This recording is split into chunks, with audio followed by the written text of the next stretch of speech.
పప్పు అయితే ఉడికిపోయింది, ఆఫ్ చేసి పెట్టేసినాను.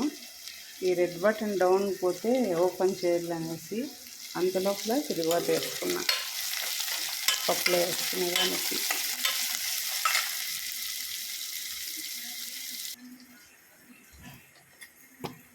పక్కకు పోయినట్లుంది, చూద్దాం. ఓకే,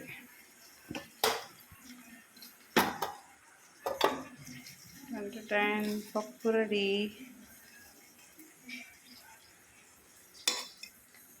బాగా ఉడికిపోయింది, గంటి పెట్టేట్లనేస్తే అయిపోతుంది.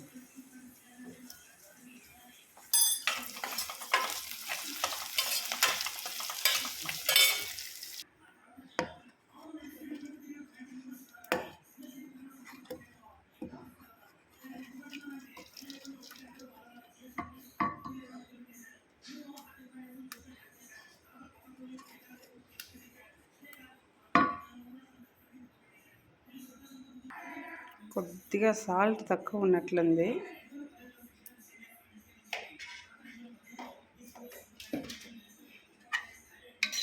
టేస్టీ చింత చిగురు పప్పు రెడీ. సూపర్. కొంచెంసేపు వేడైన తర్వాత మళ్ళీ ఆఫ్ చేసేస్తా. రైస్ పెట్టేసిన హీలెక్స్ కుక్కర్లో.